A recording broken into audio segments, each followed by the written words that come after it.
you doing? I'll tell you what you're doing. You're listening to the Elder Scrolls Lorecast. Either you are, or I'll be skipping rope with your entrails. Ta-ta. This podcast is brought to you by our patrons at patreon.com/Elder Scrolls Lorecast. Robots Radio. Games. Lore. Stories. Community. Just press play.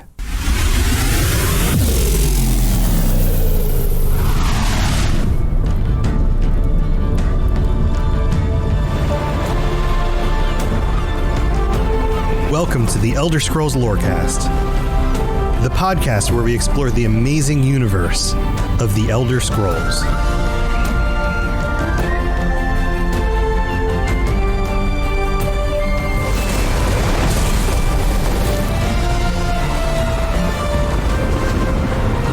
Adventurers!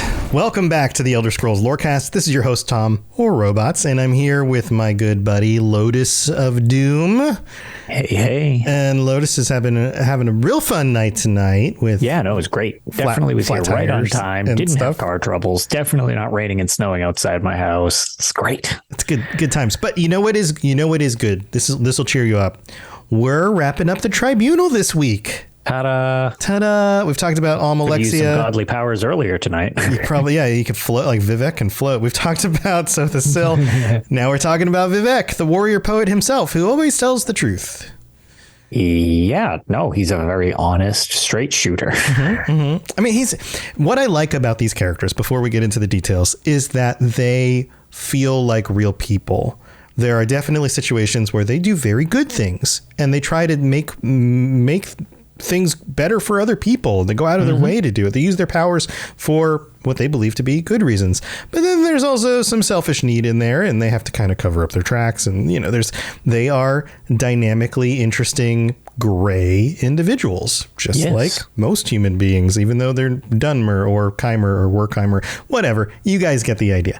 So are you ready to jump into it, Lotus? I am. Well, this starts off like the other two do, with Vivec's background and the fact that he grew up a long time ago. We talked about this with the Sotha-Sil episode and how he supposedly helped save Sotha-Sil, even though... Yeah, his age is a little more suspect, being that he recants some of his own things, which it's like, okay. A lot more implications that he was God from the beginning, not found divinity through the heart of Lorkhan. Yeah, there's a lot of this like retelling of stories and things like that. But as far as we can tell, he probably grew up around the same time in the First Era. He basically was a counselor and a junior counselor, but then also sometimes referred to as a general for Indoril Nerevar, which we talked about before. And the general part is going to come in handy in the future as the story unfolds. And then, of course, there's the whole situation with the Heart of Lorkhan and the Keimer having a conflict with the Dwemer and all of that stuff, which we've talked about before. And lo and behold, Indoril Nerevar's counselors decide that they're going to promise not to mess with the tools of Kagranak and the Heart, and somehow become gods, and Nerevar is dead. Yeah, totally unrelated. Totally unrelated.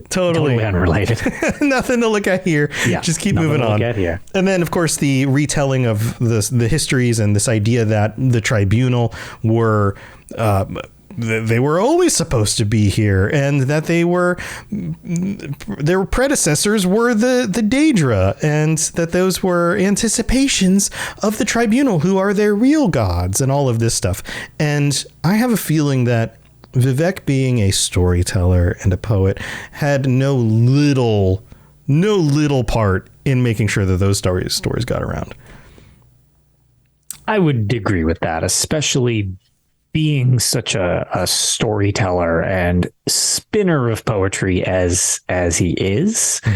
It would be very in line with his whole existence to make sure that these stories are very fanciful, and what with kind of, we said, the gray area, really make sure to always shine him in a way better light then perhaps he should be shown in certain situations. Yeah, Sothosil's one of the most all of them are self-interested, and they have got their differences there, but he's the one who was most interested in the way others perceived him, if that tracks.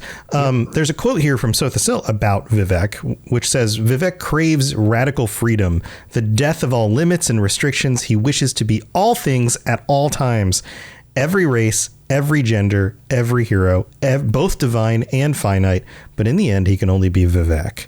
And so this speaks to some of the details about even the way he shows himself. We've talked about this before. He was able to make himself look both Chimer and Dunmer. He's split in half. He's also both male and female. And we're not given a whole lot of details about these things other than just the statement that he is all of these things. Yes. At all times. Both sides of all the equations here. Yeah. And so in order to do that, you kind of have to reinvent what was there to begin with, right? Like originally he was Chimer, and originally he came from a specific location. He was finite. He was a human, but he's showing these godlike powers in ways that beyond that, right? And so it takes a certain, would you call it a information campaign, a misinformation campaign, in order to convince everybody that he is now who he's supposed to be and always has been? He might have a +6 to propaganda going for him. Yeah. So he's known as a poet. He writes poetry. He pontificates about philosophy and religion, about the natures of the gods and the mortals, about what it takes to, in fact, some of what we get when it comes to some of the deep and wacky lore about becoming a god and mantling and all of that stuff comes from Vivec himself, and specifically the 36 lessons, which can be very, very opaque, very hard to understand, and you have to look at them through certain lenses in order to get certain information. The 36 lessons of Vivec, with the weird 37th sermon that kind of was introduced with the Elder Scrolls Online. It has a lot of really weird, vague concepts that they do tell stories, but so much of it, like you said, it's very opaque. There's a lot of interpretation with all of this stuff, and it's hard to discern what's real, what's not real. And honestly, a lot of it is so nebulous and up to interpretation. It's all steeped in symbolism and words that mean other things. And kind of like when we talked about Coda, because it's a very Kirkbridean thing, the 36 lessons of Vivec. Some of these situations you run into with the 36 lessons almost feel as if they're references to other references. So it's like, it's hard to tell what actually has any concrete meaning, where it's just referencing other references that are references to other references. Right. But that's actually a very real thing. Nebulous. That's a very real thing in religious works. I mean, this is having, I've talked about this before. I studied different religions, Christianity extensively, philosophies of all different sorts. But you get to these ancient works, and the ancient works, just like today, imagine somebody not from today was to stumble onto Twitter and to read everyone's posts on Twitter. How much of what they're referencing would they even get?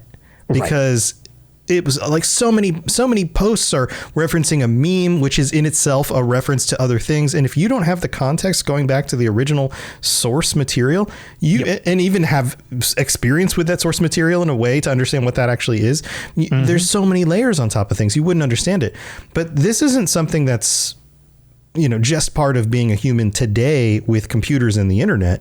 This is something that goes way back to every culture. Every culture has its internal references to things that are just understood because you grew up in the culture.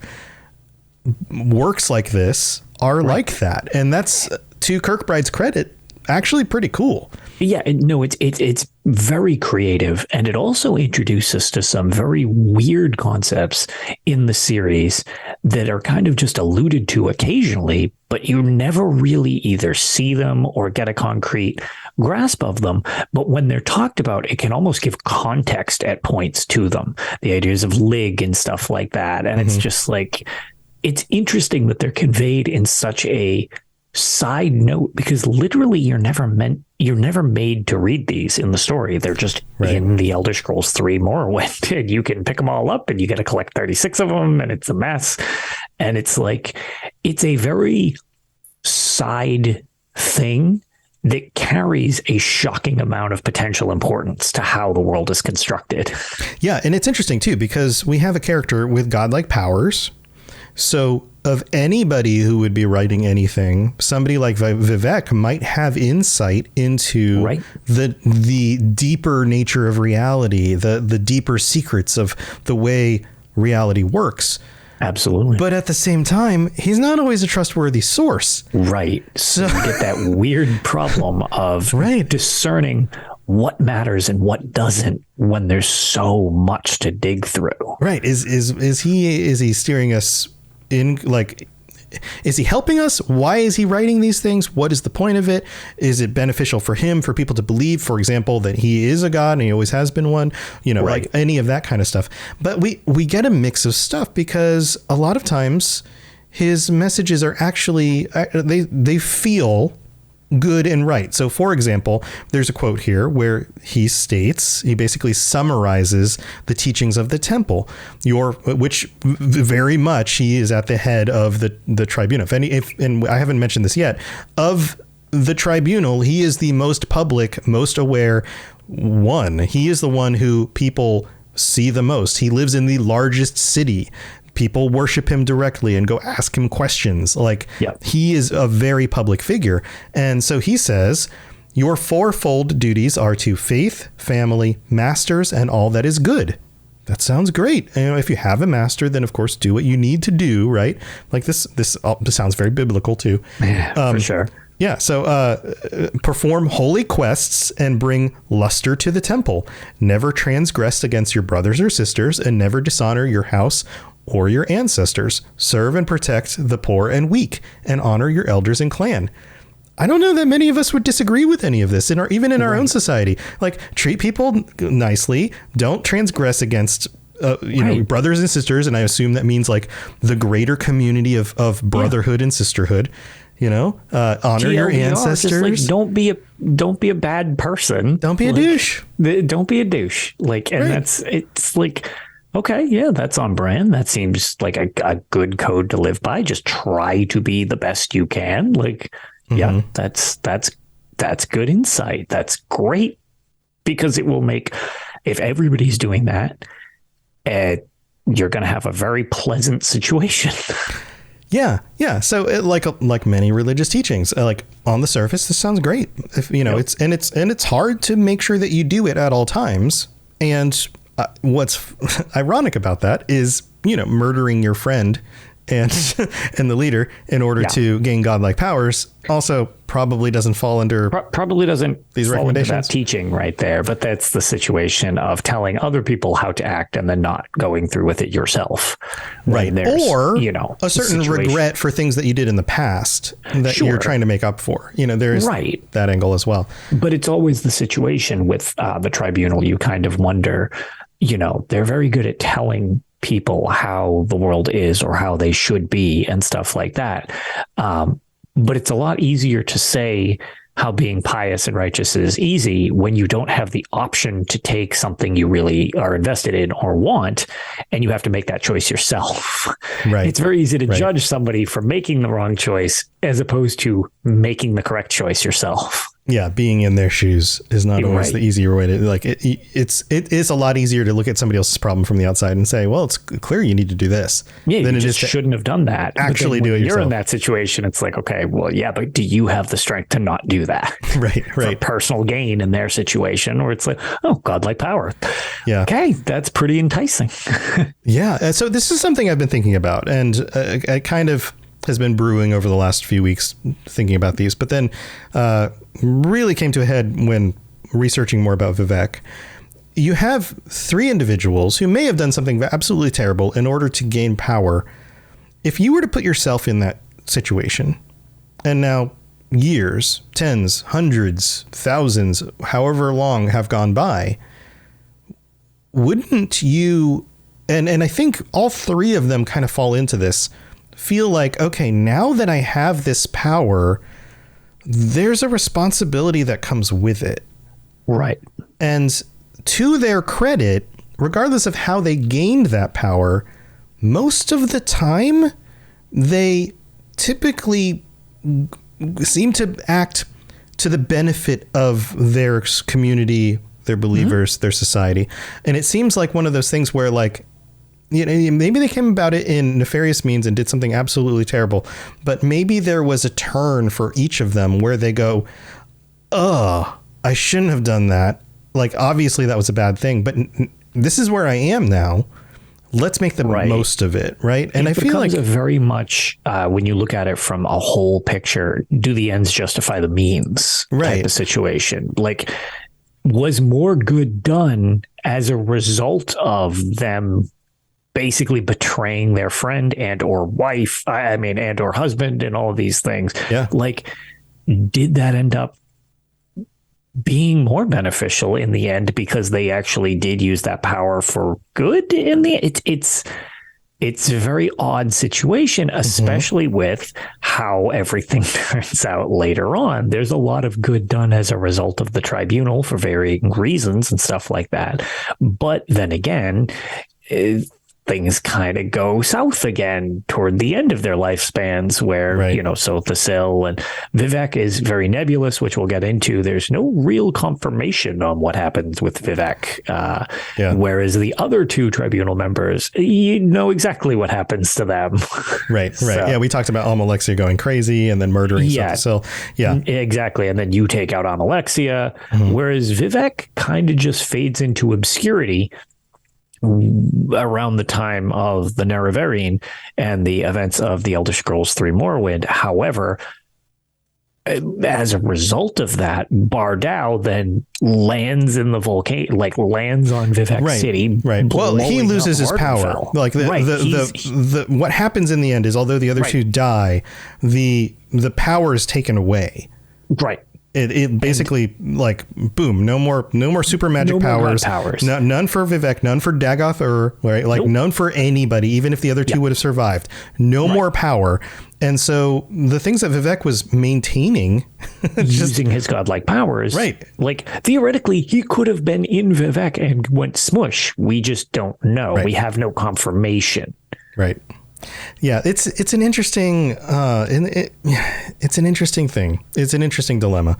But tell you what, I've got some more stuff to talk about with some of the things he did before that happened, and then he doesn't actually have any real artifacts. I mean, there's a few, but not in the same way that the others do. We can make reference to it. I mean, one of them is basically entirely referred to in the 36 lessons. So yeah, yeah, and then we've got some speculation on where he might be if he is still alive and all that kind of stuff. So don't go anywhere. We're going to go thank our patrons, and we'll be right back.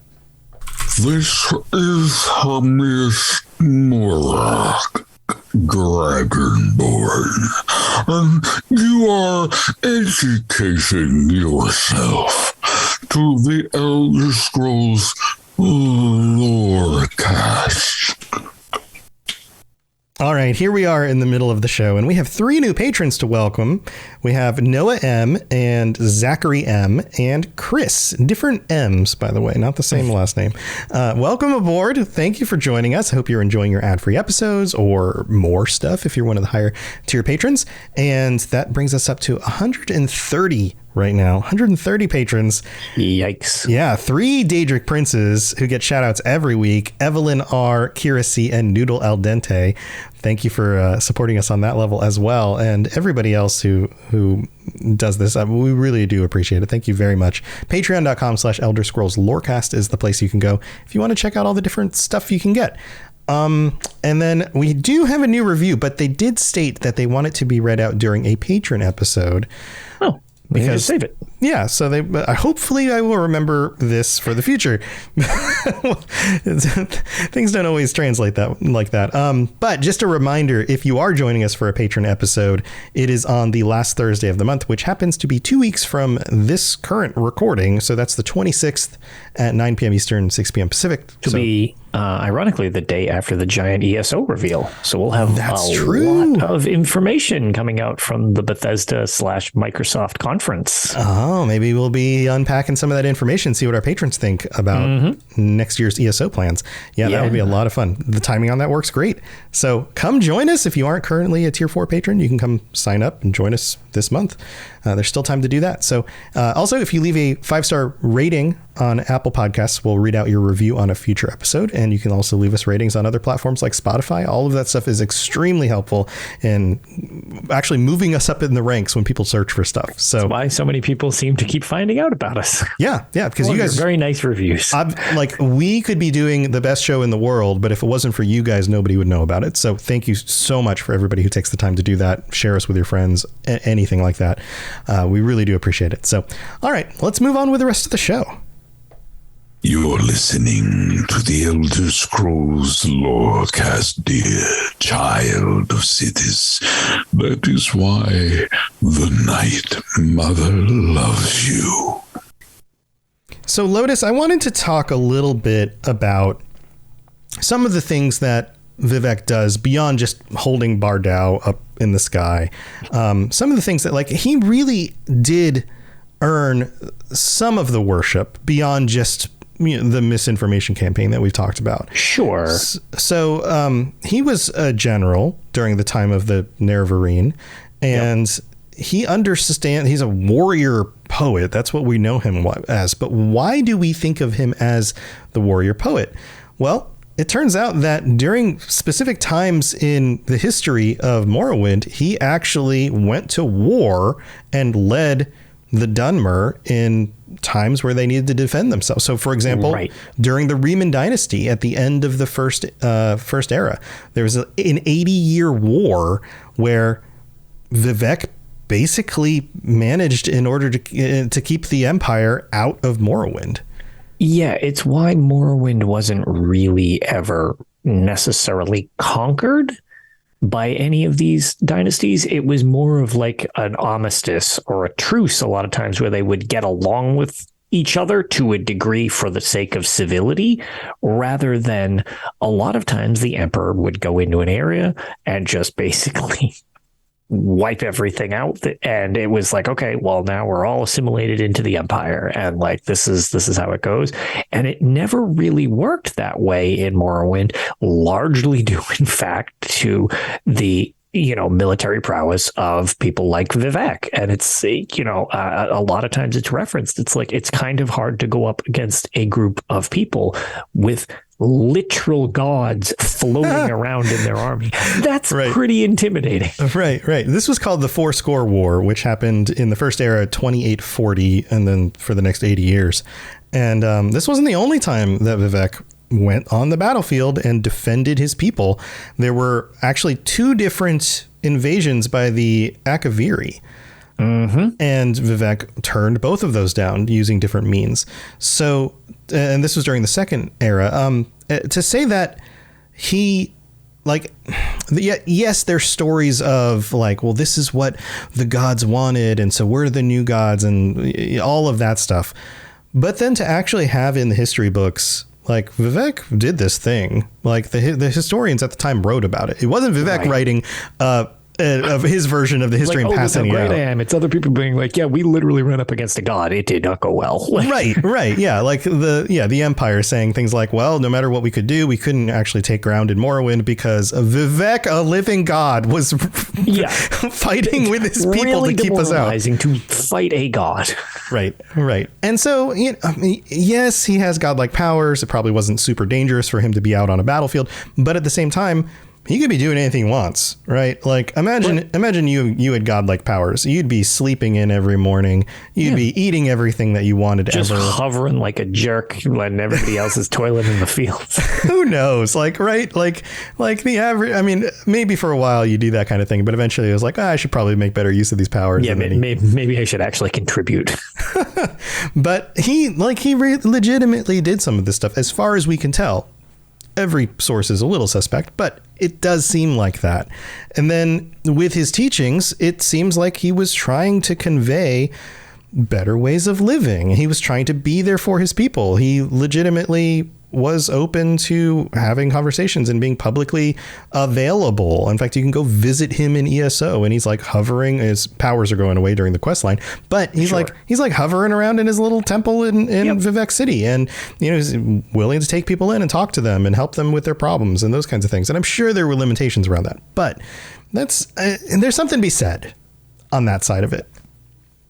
Yeah, definitely. I would agree that it's not all poetic nonsense why he was impactful. Like, there was actually reasons why a lot of the Dunmeri people were able to progress, stay alive in many situations because of Vivec. Like, one thing of him being very flowery with words and talking about how great he is doesn't negate, even if it isn't true, when he actually did do something that kept people alive. I mean, just the simple act we kind of glossed over, but like the simple act of holding Bardau up so that it did not crush Vivec City, blowing up everybody, that you can objectively attribute all of their lifespans being extended because he did that.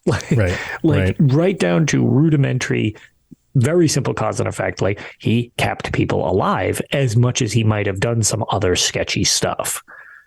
Yeah. So Bardau, we've talked about before, is this big old rock hurled towards the city by Sheogorath, right? Sheogorath, yeah. And we've joked about, well, why didn't he just slowly lower it into the water? But slowly lower it into the or maybe toss it into the sky. Yeah, just redirect it up at the sky and it goes into space. And the other thing is, though, like, to that point, one thing that I've always considered the situation, and it's just kind of my speculation on it, would be the idea that it's a constant reminder to the citizens how powerful he is, because he doesn't want that to go away either. And if you have a giant rock being held floating above the city, knowing that it could squish you at any minute if he were to go away, definitely pulls on the like, okay, yeah, we got to play nice with Vivec. But think how trusting the population was to still live there with a rock floating above it. Like, so it's like, why not just move the city? Sure, they doubled down on it. So it was like, okay, he's going to keep us safe. So even though it's one of these things, it's kind of splitting hairs a lot of time, and it happens in real life, where something good happens, but it's done like, if you donate to charity and talk a whole bunch about it, well, you still donated to charity. Like, it doesn't negate that. In this situation, he's doing something so that people seemingly will want to continue to be nice to him and pay attention to him and acknowledge him and praise him. But at the same time, it doesn't negate the fact that he's literally keeping like this thing up there. Yeah. Like, you know what I mean? Like, one thing doesn't necessarily negate another if there's some selfish motive in it as well. Right. So the situation with Bardau is, of course, it comes to a head at the end of the Morrowind storyline. It falls officially in the Fourth Era, Year 5, and sets off a chain reaction, because basically the Nerevarine, I don't know, however you say that word. I just say Nerevarine, but I don't think there's any real way to pronounce that right. Knows? I would not rely on me for pronunciation of words like that. Right. He destroyed the enchantments on the Heart of Lorkhan, which, of course, like we talked about before, broke all the magic stuff. And then Bardau falls. That sets off a chain reaction, because when you have a gigantic explosion from a big rock cratering into the earth and the city right there next to a big volcano, well, the volcano gets set off. And so that was the basically explosion of Red Mountain, the eruption of Red Mountain at the beginning of the Fourth Era, which is talked about a lot, which had far-reaching effects. And not only did it destroy people and we talked about it with like the Houses of Morrowind. It reconfigured a lot of what was going on there, but it was also a symbolic end to the Tribunal. It was, and you had some weird side effects that came out of the whole area as well, because it took place after Oblivion, but prior to Skyrim, displacing people and stuff like that. But in between those two sections, you have the two novels. And you actually, in the novels, you don't literally see it because it's a book. You have to envision in your mind, but it's described. They actually travel to the area of basically the northern part where Vardenfell was. They're in that destroyed region, and there's new things kind of horrifically being formed in that nightmare that happens as a side effect of it. So it changes more than just the landscape, but a lot of it seems like the creatures and setting around the area, as well as, like you were referencing, the political structure and all that stuff, with the great houses and all that. So, and the worship, at the end of the worship of the Tribunal. There's no worship of the Tribunal, as they're dead or MIA. I mean, it was a very clear example of these gods are no longer protecting us. Yeah, that's exactly. That's anybody who did not move out of that city probably wishes they did that. If they're still able to have wishes. Pretty nuked, but yeah. Right. So from that point on, we don't know about Vivec's fate.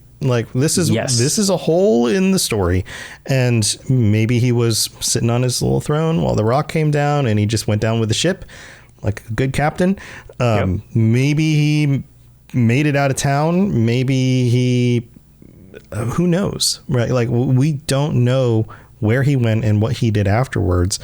If he was put back to a fully mortal state, then he would have a lifespan. So he would only live so much longer beyond that point. Right. So if we're talking the events after Skyrim, maybe he's going to show up in the next thing, unless there's some way of keeping him around longer. Sure, it wouldn't be the first time, or maybe at the before the end of the Elder Scrolls 3 Morrowind, I punched him to death just to see if I could, because I was such a high level. Who knows? Right. Well, here's another thought, Lotus. What if we know for a fact that the Tribunal was not super popular with some of the Daedric princes? Indeed. And so 2 of them are dead. One of them has his power removed. Wouldn't it be the most optimal time, if you wanted to get back at any of them, to scoop up Vivec and bring him to Oblivion and keep him there for your own amusement? That certainly would make sense, especially if you hold a, infinite Kelpa spanning grudge or something. Right. Now we know that Azura was, he's the anticipation of Mephala. But we know that Azura, during the events of ESO, was helping. She was on the side of the Tribunal. So she, at least at that time, it was advantageous. It was advantageous. At least at that time, she wasn't like, oh, well, you guys usurped our power and over the Dunmer or anything like that. So half of you were already died ashen anyway. Right. So we know that to some of them, they're cool, unless that was her just, like we've talked about with Azura, slow playing it. This is my slow play, and I'm going to be nice and pretty and la la la. Oh yeah, no, we totally want this you guys to happen. Out. Okay, now that you don't have power. Anyways, come visit me, Vivec.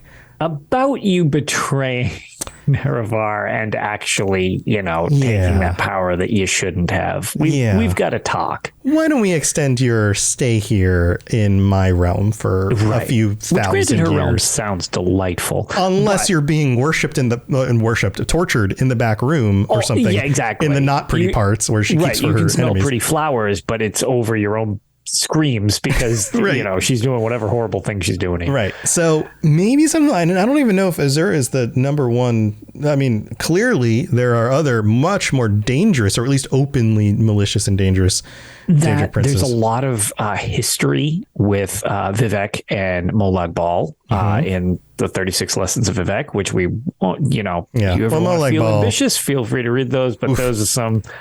Molag Bal has problems with everybody, but Molag Bal and Vivec have some interesting meetups. Yeah, there's ex-lovers kind of thing going on. Yeah. Which again, the whole scorned lover thing probably not going to help his situation when it relates to Molag Bal. That seems like somebody you really don't want as a scorned lover. I don't know that if I could pick any lover, I don't think Molag Bal would be at the top of my list. Nope. I think they'd probably be the bottom of my list. Yeah. Of all of them at all. Right. I mean, Hermie would be, Hermie Mora would be higher on the list, even though he's a weird squid tentacle monster. Big old pillow. Yeah, I mean, he's a tentacle monster. You'd end up in weird anime monster. I was just thinking more of like the mist. I was just thinking he's like a big cloud. It's like a big cloud. But anyway, I digress at least. We don't know what happened to Vivec. He could be anywhere. Yeah. He could show up in a future storyline. I think it would be cool if he pull us out the sill and we find what's left of him. That could happen as well. I think if we're going to have any characters return in Elder Scrolls 6, and so now we're looking at you, Bethesda Studios, for 4 or 5 years from now, because we know you're working on the storylines and stuff right now. If we had any characters show up, Lotus, Vivec, I think would be cool. Like have him being tortured somewhere on, or maybe not even tortured. What if for some other reason, like because he keeps all the knowledge that he has, even if he doesn't have powers.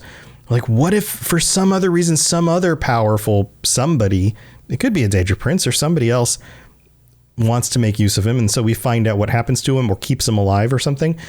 Could be some interesting, because we know mages have the ability to extend their lifespans and all of that. He would have the knowledge to do that. That could be. It's true. That could be a thing. So other than Vivec, let's just kind of go on a little side tangent, because we're kind of at the end of the show anyway. Yeah. Who else would be like, okay, what if they return for Elder Scrolls 6? Assuming that we're now a few more 100 years in the future from the events of Skyrim. Okay, so we're going with another decent sized leap in the timeline. We take a leap. Yeah, we take another move forward in the timeline.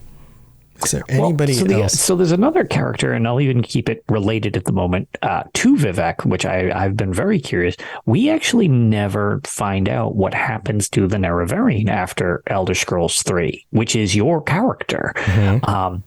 Again, you have all the events that happen, put forth by you, the player character, which turns out to be the Nerevarine. And then much like Vivec, it's just kind of like, poof, just no more. I've long wondered what happened to you in that one. Because you were a little more part of the prophecy, as opposed to in Oblivion, you were a side character. You actually weren't the main character. You were the person carrying forward the prophecy so that other people could do great things. Correct. In Daggerfall, you're you are a Blades agent. Like, you matter, but only in the terms of helping progress a certain situation that happens. You're a main character in it. Very similar with Arena. And then, you've got some of the weird spin-off ones. You're a battle mage in Battlespire. Like, okay, these aren't necessarily integral characters beyond them being the characters there until you get to the Nerevarine and the Dragonborn. Right. Those two are like world important, like tied into so many fabrics of things, because it's a little more than you were there while a thing happened and you helped perpetuate it.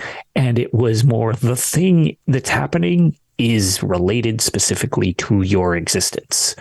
Right. And both of those characters, I feel, would be interesting to find out. I mean, we obviously don't know what happens to the Dragonborn either, because we haven't gotten a game further in the timeline yet. Right. So either of those characters, I think, would be very interesting to hear about the player characters, as they would be important past you playing them. Whereas the other characters, less so.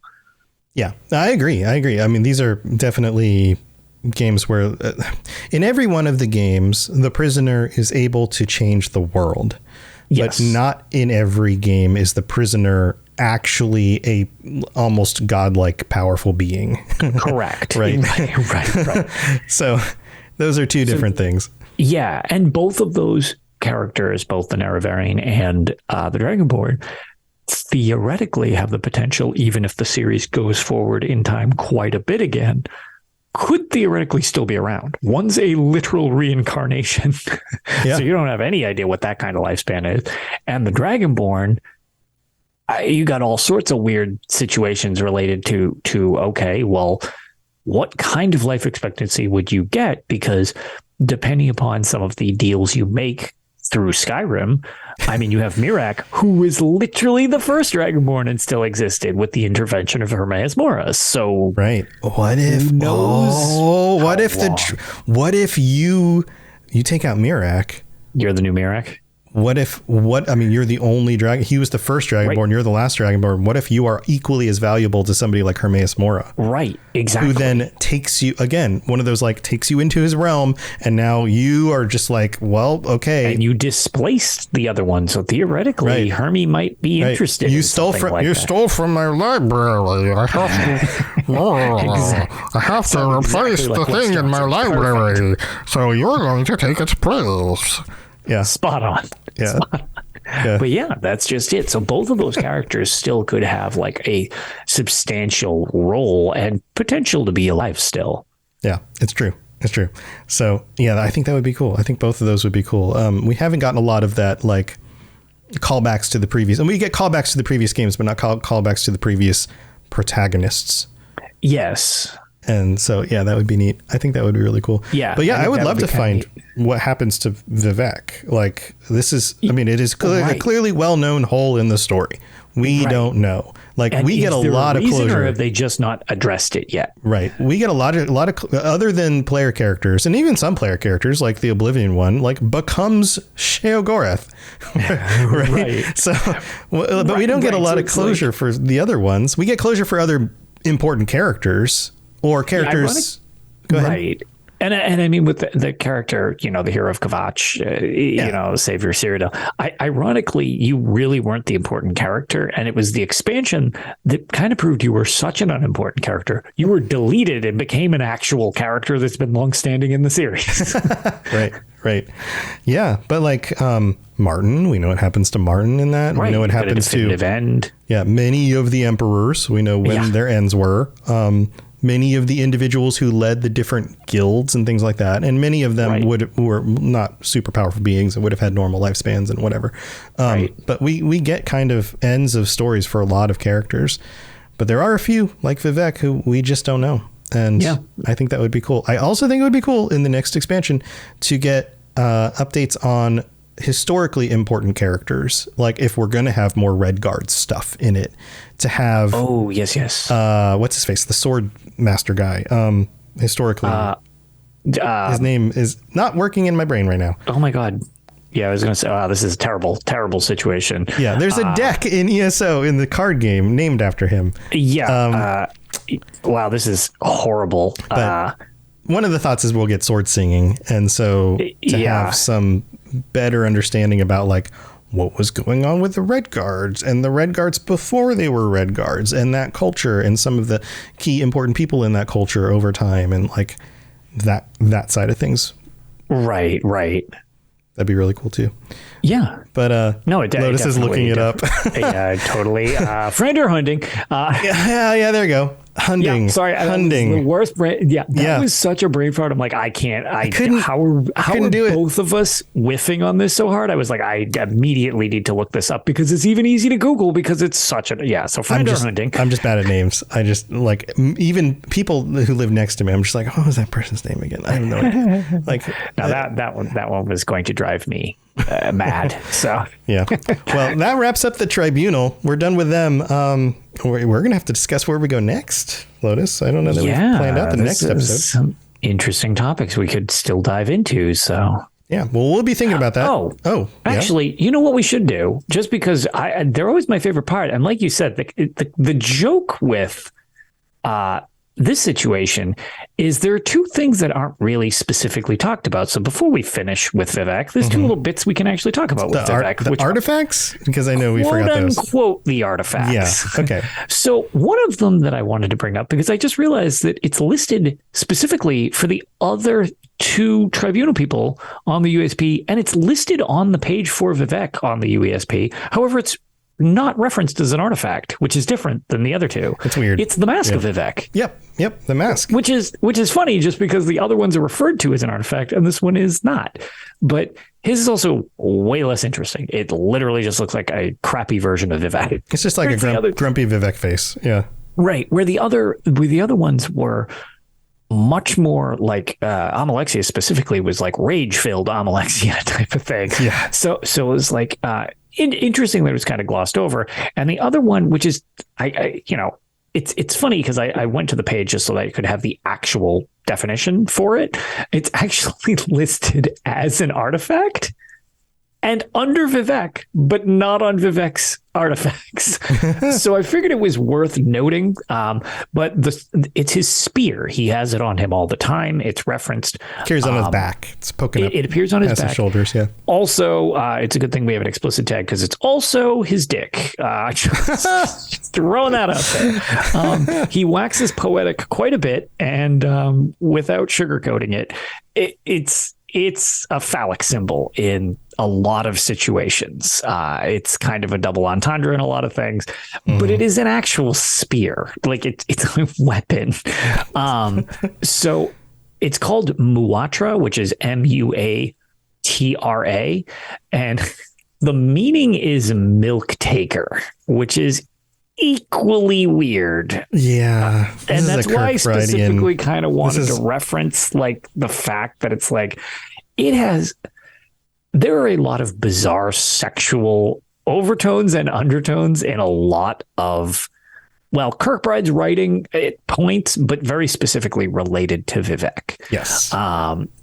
So I just felt we would be remiss if we didn't mention that he has the spear. And the explanation of it is very simple. It's actually very specifically brought up in Sermon 14 of the 36 Lessons of Vivec. So if you are super interested in this, feel free to, look up Sermon 14, because we are not going to read the 36 Lessons of Vivec. It's just not going to happen. While there are no accounts of its creation, Vivec claimed it and used it, is used by him to eliminate his progeny with Molag Bal. We had mentioned them kind of being like this weird lover set. Yeah. Oh, no. Yeah. From a secret he had bitten off from the King of Rape, which is one of Molag Bal's less pleasant titles. Right. It is said that It is said that those struck by the spear turned barren and withered into bone shapes. That's really just like... Thanks, Vivec. Yeah, thanks, Vivec. Yeah. Like, that's so cringe. Is Vivec the sexiest of the godlike beings? Whether we want him to or not, I think he's going for that crown. He's trying. But he's also really awkwardly trying at times too. Right. So I it's kind of worth noting just that it exists and has weird other connotations other than just being the weapon that he uses in battle. Solid point. Yeah, not really a weapon. Really solid, hard point you made there. Nice. Pointing things out. Oh, God. But yeah, so that's been covered. There you go. Covered with a milk-like substance. Anyway. Yeah. So. Oh, God. That's going to do it for this episode. Sure is. Let's get us out of here. If you have any other thoughts or questions or ideas for maybe what we should do next week, there's a lot of stuff we've talked about, like a lot of things, and things have come up in the past. We're like, oh, we should do that sometime. But we'll get there. We'll figure it out. For sure. Lotus, you got other stuff going on? No, we just recorded Tales, first one of the year, because we had like a little break, and I just hasn't really had much going on just because I've been running around with real life a whole bunch. But and it's the like before the storm thing where we just don't get any new details until all of a sudden. Exactly, and then we just got the announcement of the upcoming ESO showcase, global reveal, and the Bethesda/Microsoft showcase coming on the 25th of January. Mm-hmm. So that'll be very, very exciting. Otherwise, no, I'm just trying to get game time when I can. But hopefully I can come up with a couple more things to toss on YouTube. And the biggest thing that I really kind of hoping to do is get some of these other projects we've got lined up, because we've got more guests hopefully coming for Tales coming up soon. So nice. Hopefully that all works out. And it's just kind of waiting for what information we get coming up on new Elder Scrolls stuff. Yeah. Well, we'll be talking about it when we find out. Stay tuned, both on this show and on Tales of Tamriel. Go check out Tales on whatever podcatcher you're listening to this, or check it out at robotsradio.net. You can find our show, you can find the other show. Yeah, or robotsradio.net has links to it, and all of my other shows, Fallout Lorecast, the Starfield Lorecast. Hopefully we hear there's going to be a separate event, maybe sometime in the next few months, which means we're getting close. Reveal's coming. So that's they said no more delays. So theoretically, it's supposed to be real close. Yeah. So that show, the Lord of the Rings, Lorecast, Mass Effect, Witcher, all of my other stuff, robotsradio.net. Check it out. And that's going to do it for us for this week. Stay safe out there. And if you come across a floating 2-colored god who tells you weird stories, then I don't know. Look up, make sure there's a floating rock above you, and then thank him for that. Make sure you're not too close to the impact zone. All right. We'll see you guys next time. Bye, everybody. Bye.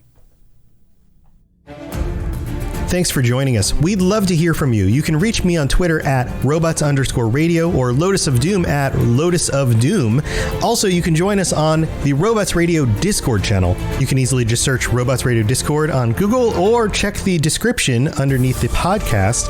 Also, this podcast is recorded live every week on Thursday nights, 9 p.m. Eastern, 6 p.m. Pacific on the Robots Radio channels on Twitch, YouTube, and on Facebook. So just search Robots Radio on any of those platforms.